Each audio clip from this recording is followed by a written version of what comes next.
Welcome to another rendition of Chair Chai Tea with a senior. Everything bad that happens to you is your own damn fault. Everything that happens to you is your own damn fault. Or it's your own doing.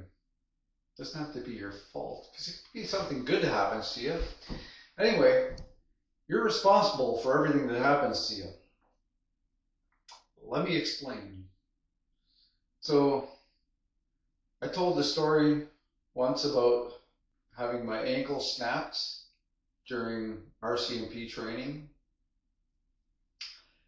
And maybe you ask yourself how you were just doing what you were told to do. How is that your fault? Well, because I was in my mid-40s, I was 46 at the time.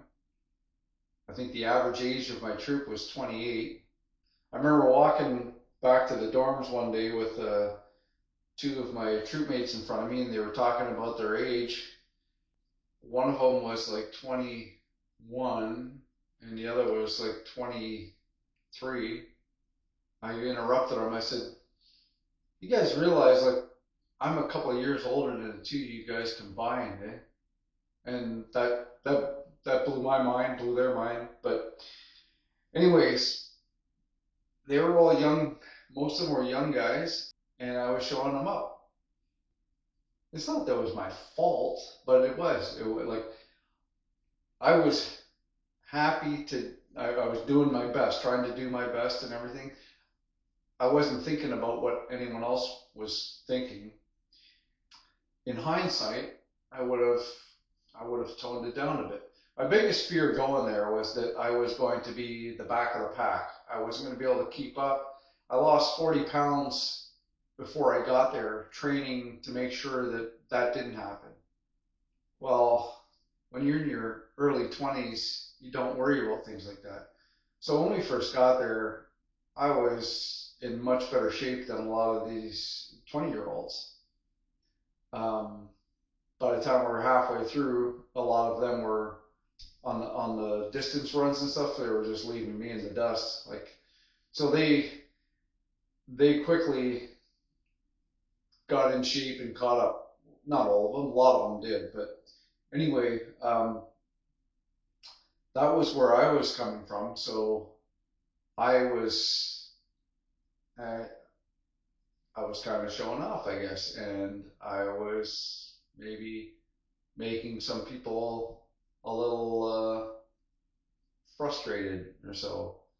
And I should have toned that down. If I had done that and kept my eyes on the goal was to complete the training and graduate and become a member. That's all that really mattered there, not being the best there. And so it's kind of like once you know you can do it, then focus on just doing what you have to get through it. And I pushed it too far. And there's nothing wrong with that. I'm saying that I could have avoided what happened to me probably by realizing that. So applying that to other things. Have you ever been in a car accident? I've had a few cars and bikes. And at some point I put in my head that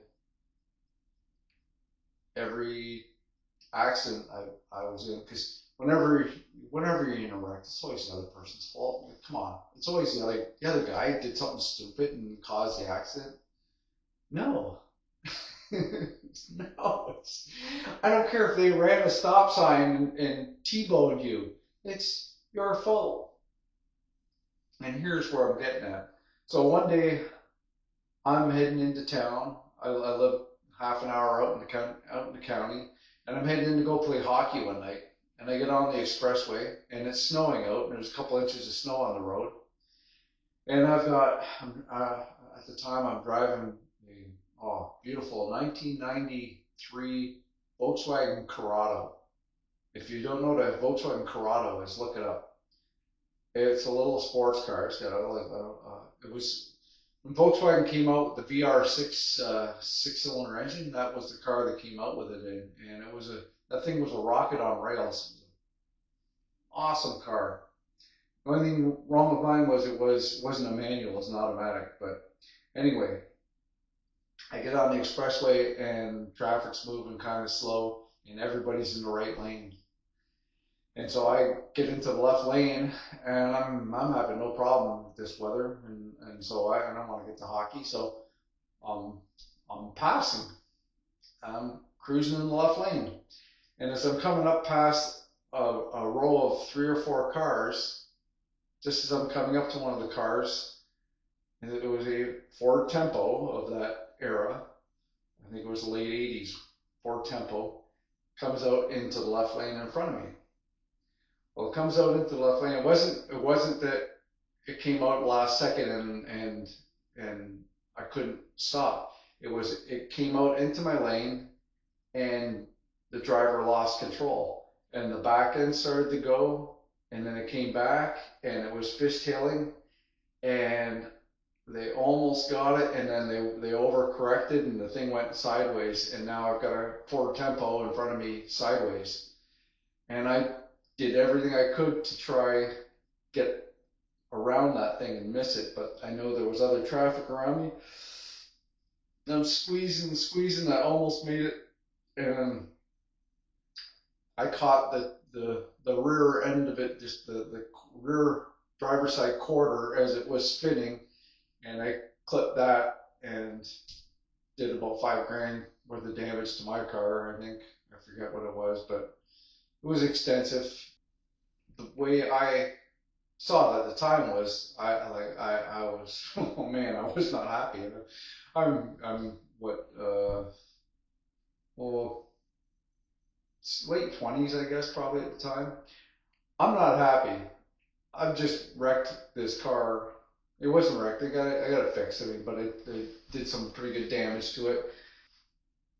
This idiot driver who pulls out in front of me and then can't control her own car and loses it. And of course, the police show up and it's a weather uh, issue, weather conditions, and so they don't put blame on anyone, and that just incensed me even more. But at the end of the day, it was my fault. It was my fault because I was too stupid to realize that the weather's bad, and even though I'm having no problem driving in the snow, that doesn't mean that the other people on the road are not having trouble. So many years later, in that same scenario, I would be backed off. I would be creating distance between me and any other car on the road. I guess that's what they were calling defensive driving. I didn't get that when I was younger. I was on the offense all the time.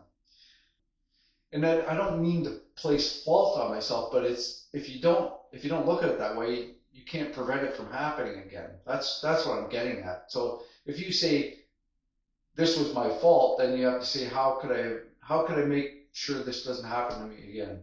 That's what I'm getting. It's not about fault. It's about learning something from it. And that's the point of this story. So hope you enjoyed this rendition of Chair Chai Tea with a Senior. Until next time.